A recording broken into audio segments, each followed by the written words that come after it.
The distant planet glowed faintly in the void of space.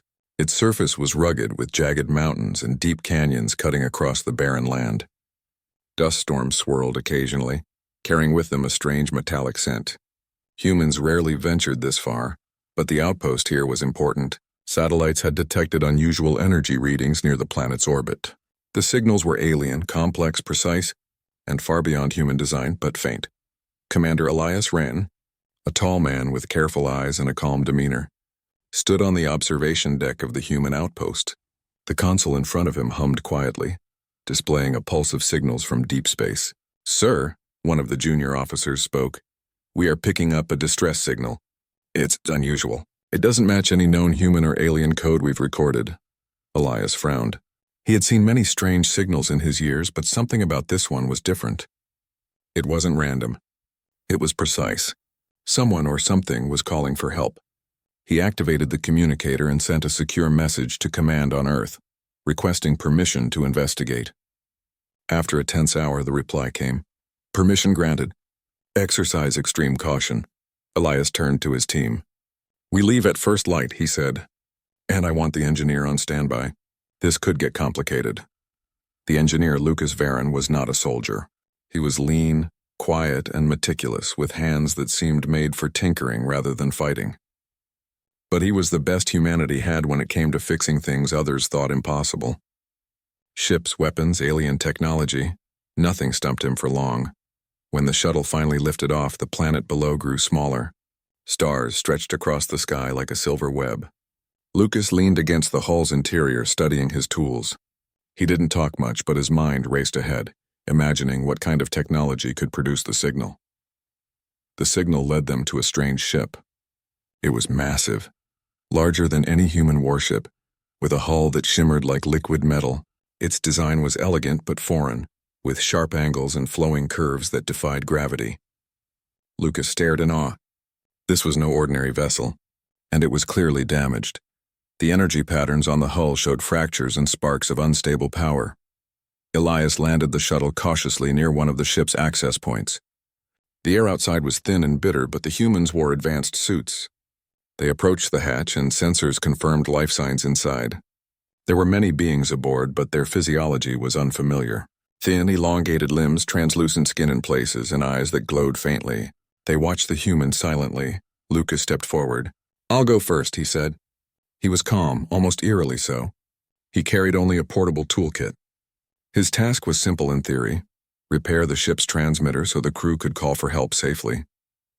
But in practice, nothing on this vessel was simple. The hatch opened with a hiss. Inside, the corridors were sleek, polished, and lit by soft ambient light. It smelled faintly of ozone and something organic. Alien glyphs ran along the walls, glowing faintly as though alive. Lucas took a deep breath and stepped inside. The crew of the ship watched him closely. Most stayed back, whispering in a language he could not understand. But one figure stood forward, a tall alien with an air of authority. Her posture was perfect, her gaze sharp. Lucas felt a strange sense of recognition, though he had never seen her before. She spoke, and the language was musical, flowing, yet precise. Elias motioned for Lucas to respond in universal translator code. "I am Lucas Varon," he said simply. "I'm here to repair your transmitter." "I mean no harm?" The alien studied him for a long moment. Then, in a voice slightly accented by her species' tones but understandable, she said, "Proceed." Lucas moved quickly. He set up his equipment, scanning the core systems. The transmitter was unlike anything he had seen. Crystalline circuits intertwined with energy conduits, pulsing with faint light. The damage was severe. A surge had fried multiple nodes, leaving the system unstable. He worked silently, hands moving with precision. Every adjustment, every calibration had to be perfect. He was aware of the eyes on him, the crew watching him, the Queen observing from the bridge. None dared interfere, though tension filled the air. Hours passed. Lucas analyzed, repaired, and improvised. Some components were beyond repair, so he fashioned replacements from parts of the ship itself. It was delicate work, requiring patience and ingenuity. Occasionally sparks flew and the ship's lights flickered. The crew flinched, but Lucas remained calm. Finally, he reached the final stage. He activated the transmitter. A wave of energy pulsed through the ship. The crystal nodes hummed and the signal stabilized. Outside sensors picked up the change. The ship was alive again. The Queen stepped closer, her long form gliding gracefully across the bridge. She observed Lucas carefully. There was a flicker of emotion in her eyes, curiosity, respect, and something deeper that even Lucas could not name. She spoke to her crew and they nodded in understanding. Elias finally broke the silence. "Lucas, status?" "It's stable," Lucas replied. "They can send a distress call now. Their safety is restored for the moment." The Queen's gaze lingered on Lucas. She moved with purpose, approaching him closer than protocol seemed to allow. Her voice was calm but firm. "You have saved us," Lucas nodded. "It was my job." For a moment, silence fell. Then the Queen turned and gestured to her crew. "Let them leave this ship," she commanded. There was authority in her tone, but also a faint trace of something personal, almost like gratitude. Lucas felt a strange warmth. He was not used to being thanked by aliens, let alone a queen. But there was no time to dwell. The shuttle would take them back to the human outpost soon, and the signal would ensure the Queen's fleet could respond. As he packed up his tools, Lucas glanced around the control room. The alien crew was still watching him, their expressions mixed, curiosity, awe, caution. But one set of eyes met his own and held it. The Queen's eyes. There was a recognition there, subtle but undeniable. Lucas felt a chill, a feeling that his simple act of repair had done more than fix a machine. It had created a connection. Elias called him over. "Let's move," he said, though his own eyes flicked to the Queen. Lucas followed, stepping into the shuttle. As the ship lifted off, the Queen watched silently, her expression unreadable but intense. The signal was sent, the ship was safe, and yet something had changed. Lucas didn't know it yet, but the Queen had made a decision in that quiet moment. A decision that would alter the fates of both humans and her people forever. Outside, the stars stretched endlessly, but among them, one human had already begun to shine in the eyes of an alien empire. The shuttle cut through the cold emptiness of space, leaving the damaged alien ship behind. Lucas sat quietly, his hands resting on his knees, staring out at the stars. Commander Elias glanced at him from the pilot's seat. "You handled yourself well in there," he said. "That ship's technology, it's not just advanced, it's like nothing we've seen before." Lucas nodded. "It's different," he said, "but not impossible. Once you understand the logic, everything has a pattern. It's just a matter of observation and patience." Elias smiled faintly. "And you have plenty of that. But patience won't save us if the Queen's rival fleet is still out there." Lucas shifted slightly. "They were cautious. They didn't attack while I worked. They're waiting for their chance, but if we can alert her main fleet, she'll be safe." The shuttle docked at the human outpost. The Queen's ship had sent its distress signal, and within moments other alien ships appeared on sensors, forming a protective fleet. The humans watched in awe as the ships coordinated effortlessly, a ballet of precision Lucas had never imagined. The Queen's people were clearly powerful, and now their trust rested on him. Inside the outpost, the Queen's envoy, a smaller, graceful alien named Leora, stepped forward. "You are the human who repaired the transmitter," she said. Her voice was musical yet firm. "Your actions saved our Queen." Lucas bowed slightly. "It was necessary. She needed help and I could provide it." Leora studied him for a long moment. "You are unusual for your species. Others would have hesitated." "You acted without fear," Lucas shrugged. "I do my best." Meanwhile, the Queen's ship remained in orbit, now fully functional. Her gaze was often on Lucas, though she remained on her vessel. She had never encountered a human before, never one like him. He moved with quiet confidence, respected boundaries, yet didn't shrink from her presence. His skill and calm manner made her curious. The humans and aliens began exchanging data and knowledge. Lucas watched with fascination as alien technology and human tech interfaced. Their systems were fundamentally different, but Lucas quickly found ways to bridge the gap. He became the translator of sorts, engineering translator, that is, between two species. Days passed. The Queen's people grew more comfortable with him, though some still whispered in their alien language, unsure about this human's place among them. Lucas didn't mind. He focused on understanding the ship's systems, learning from them, and finding ways to improve stability. One evening, Lucas walked onto the observation deck of the outpost, overlooking the dark landscape of the planet below. He was joined by Leora. "Your species is brave," she said. "You face danger without hesitation.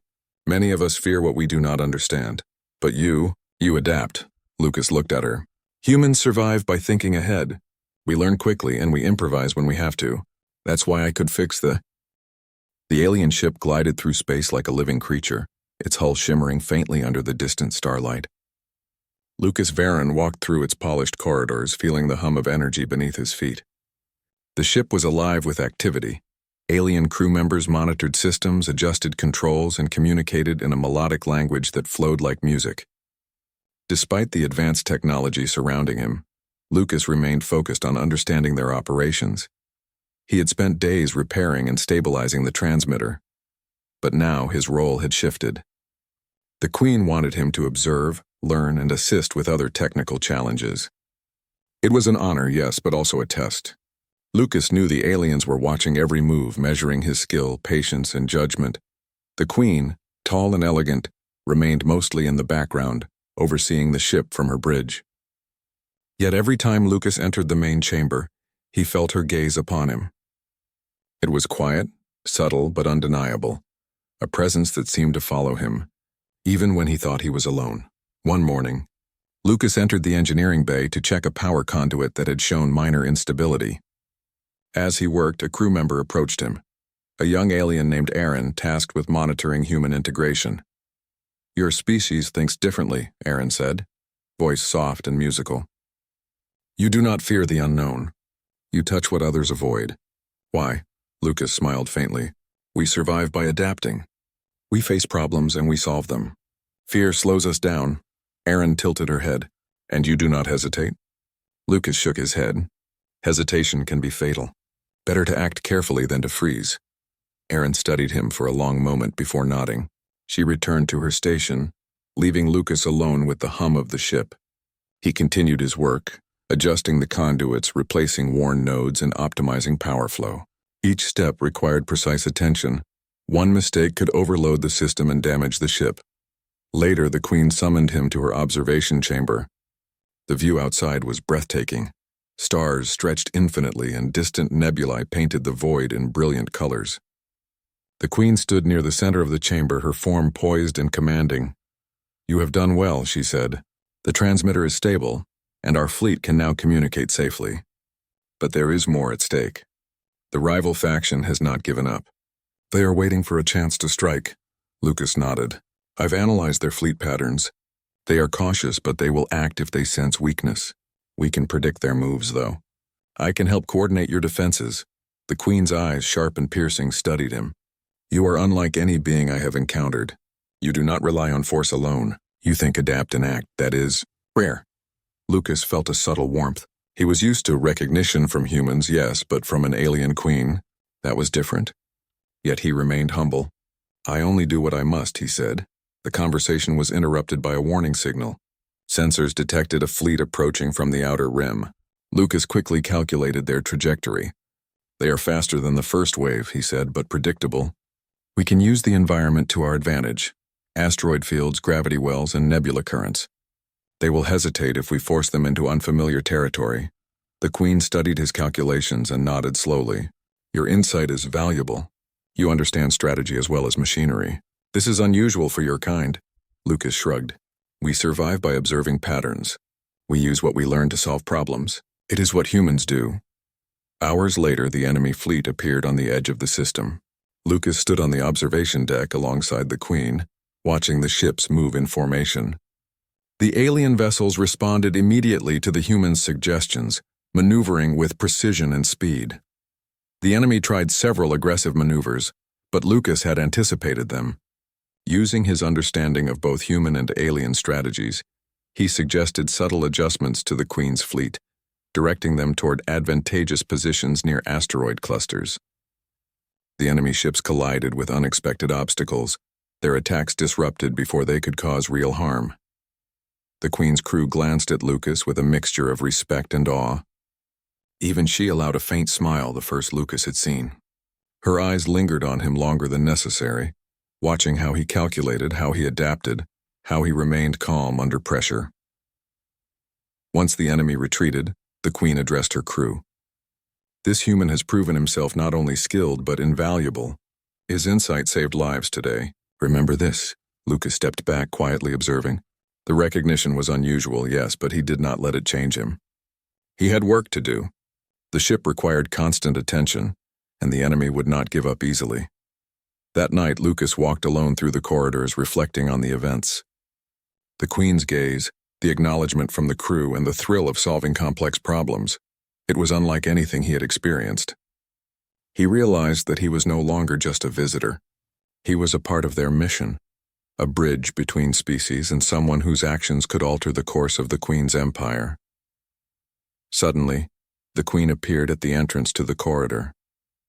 She did not speak immediately. She simply observed him, her expression unreadable but intense. Lucas felt a subtle tension in the air, a connection that neither of them had yet defined. "You think differently," she finally said. "You do not rely on fear. You do not assume limits. You act where others hesitate. It is fascinating," Lucas nodded. "I do what must be done. That is all?" The Queen's lips curved slightly, almost imperceptibly. "It is more than that. You are brave, yes. But there is something else. Calm intelligence, courage, a balance rarely seen." Lucas felt a strange warmth again, a recognition he could not fully explain. "Thank you," he said simply. The Queen turned and walked away, leaving Lucas alone in the softly glowing corridor.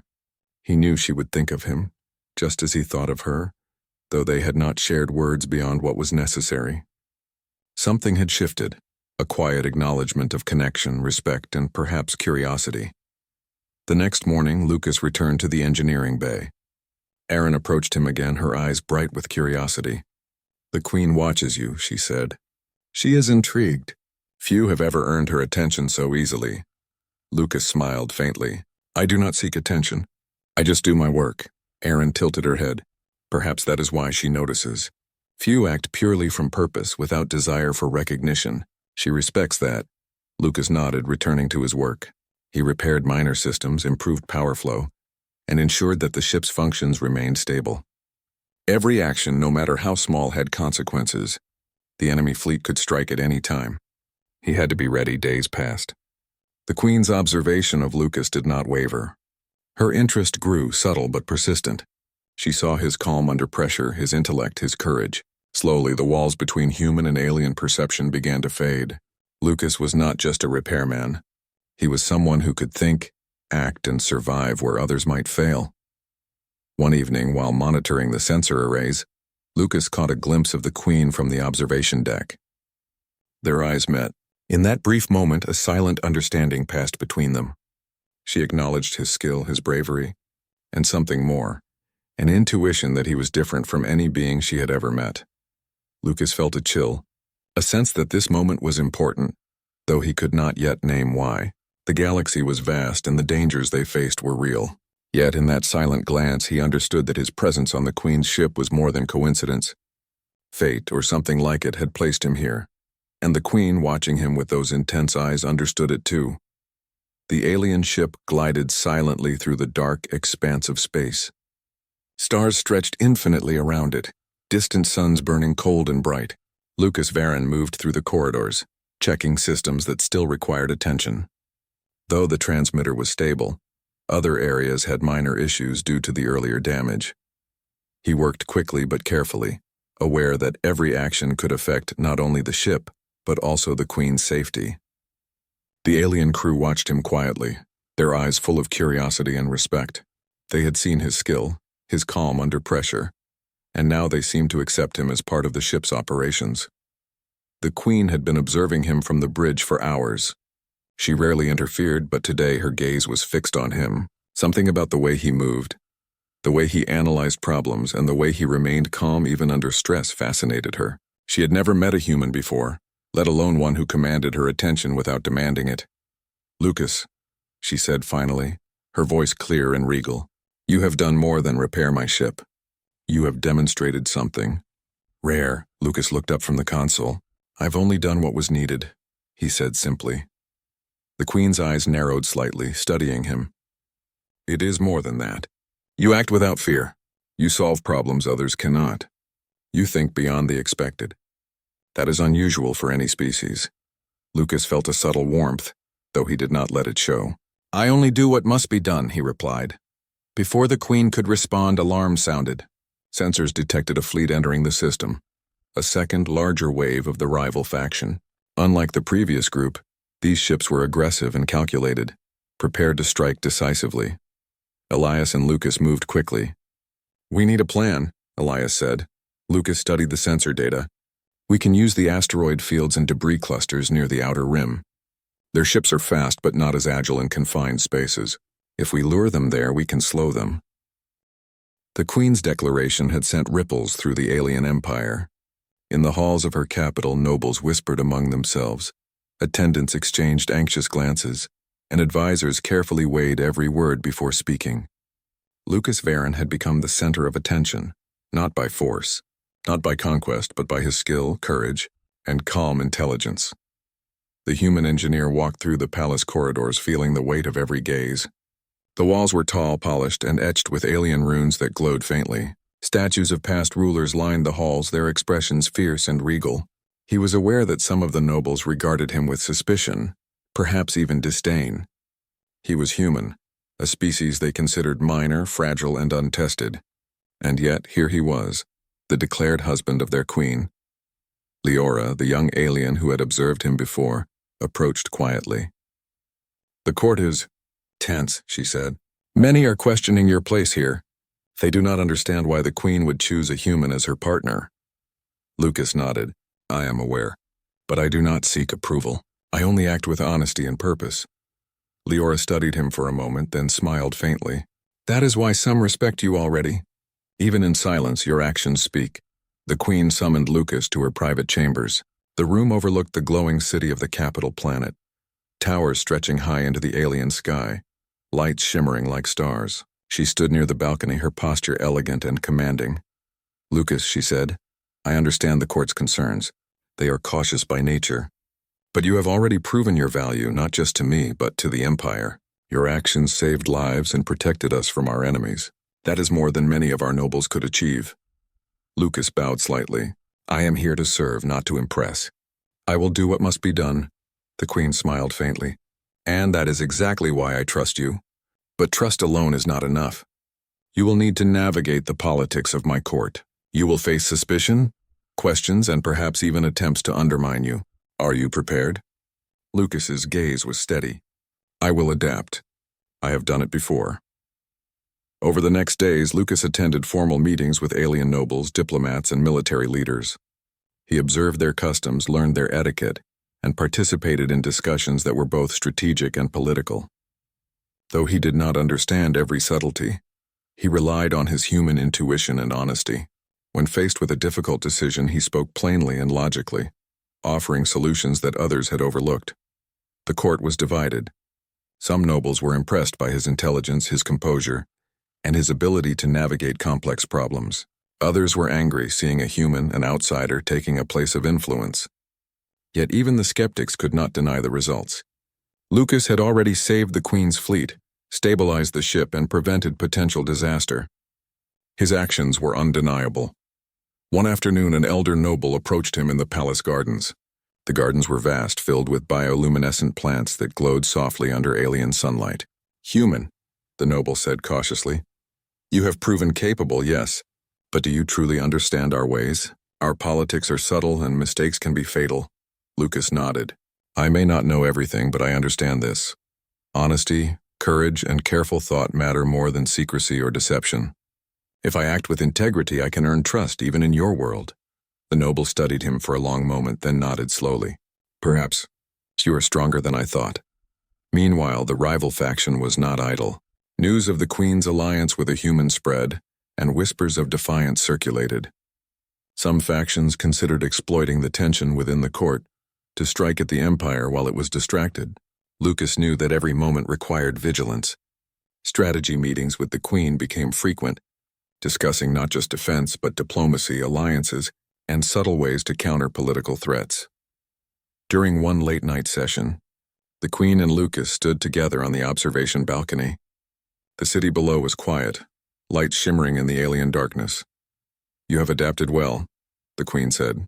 You have earned respect in ways I did not expect. The court may challenge you, but they cannot ignore your skill or your judgment." Lucas looked out at the city, thinking, humans survive by solving problems, by adapting. Politics are another form of problem. The same rules apply: observation, analysis, and careful action. The Queen nodded. "Yes, and yet there is something more. You are not just clever or brave. You inspire confidence. Even among those who oppose you, they cannot deny your presence changes the dynamics." Lucas felt a subtle warmth at her words, but did not let it distract him. "I will continue to do what must be done. That is all I can offer." The following weeks tested him further. He attended council meetings, offered technical solutions to empire-wide infrastructure issues, and advised on fleet coordination. His ideas were unconventional, yet effective. When a council member proposed a risky strategy that could have endangered the empire, Lucas suggested a safer, more efficient alternative using both human and alien tactics. The Queen approved his plan, and the council's objections fell away in the face of its success. Word of his achievements spread quickly. Some nobles grudgingly admitted his brilliance. Others, who had initially mocked him, began to respect his intellect and judgment. Lucas remained calm throughout, never seeking praise, only focusing on results. One evening, Lucas and the Queen reviewed reports from the frontier sectors of the empire. The rival faction had been observing quietly, testing defenses and searching for weaknesses. "They will try again," the Queen said. Her expression was serious, but there was trust in her eyes. "And when they do, I want you by my side. Your insight, your quick thinking. It has saved us once. I believe it can save us again." Lucas nodded. "I will be ready. We can predict their moves, adapt to their tactics, and respond faster than they expect." The Queen studied him for a moment, then smiled faintly. "It is more than that, Lucas. You have not just saved us, you have earned a place in our lives and our empire. And the court, whether they accept it or not, will have to recognize your value." Lucas felt a quiet pride, not of arrogance, but of understanding. He had entered an alien empire as an outsider, yet his actions, courage, and intelligence had earned him respect. He had proven that humanity's strength was not just in numbers or technology, but in adaptability, problem-solving, and moral clarity. As he left the council chambers, he passed through the palace gardens, the bioluminescent plants glowing softly around him. He paused, reflecting on the journey so far. From a simple engineer called to repair a transmitter, he had become a figure of influence in an alien empire. He had earned the Queen's trust and respect, and even the most skeptical nobles were beginning to see his worth. And though the political challenges were far from over, Lucas understood one thing clearly: humans were capable of more than anyone had imagined, even in a galaxy filled with advanced alien civilizations. Outside, the stars stretched endlessly, distant and unyielding. Inside, Lucas Varon had carved a place for himself, not just as an engineer, not just as a human, but as a partner to the Queen and a vital part of the Empire's future. The galaxy would watch, the rival factions would plan, and the court would debate. But Lucas, quiet, calm, and brilliant, had already shown that humanity could rise above expectation, and that even in the most alien of worlds, humans could leave a mark that would not be ignored. The alien empire had begun to settle into a new rhythm. Lucas Varon moved confidently through the halls of the palace, no longer merely a visitor but a trusted partner of the Queen. His role had evolved from engineer to strategist, advisor, and representative of human ingenuity. Every step he took was watched not with suspicion anymore, but with a mix of respect, curiosity, and awe. The rival faction, though still lurking at the edges of the empire, had grown cautious. Lucas' strategies had proven effective. The enemy learned that a human's presence in the Queen's decision-making circle could not be ignored. Reports came daily of failed attacks, disrupted plans, and miscalculations on the part of the opposition. The Empire, once unsure of its human ally, now recognized Lucas as a pivotal figure in their survival. One morning, Lucas was summoned to the Queen's private chambers. The room overlooked the glowing city below, the spires lit with soft ambient light. She stood near the balcony, her posture regal, her gaze focused. "Lucas," she began, "you have done more than I could have imagined. You have stabilized my fleet, guided my forces, and earned respect where many thought it impossible. But now, the final challenge approaches. Lucas nodded, understanding. The rival faction had been regrouping. Their next strike would not just test the fleet. It would test the loyalty of the court and the strength of the Queen's rule. We can predict their moves, he said calmly. We can prepare defenses and coordinate strikes, and I will help you every step of the way. The Queen studied him closely. I do not doubt that, Lucas. You have proven yourself time and again. But this battle is about more than tactics. It is about trust, leadership, and courage. Your presence inspires confidence in our forces and respect in the court. That is a power beyond strategy. Lucas felt a quiet warmth. He had never sought power or recognition. He had only acted with honesty, intelligence, and courage. Yet here, in this alien empire, those qualities had made a difference on a scale he had never imagined. The preparations began him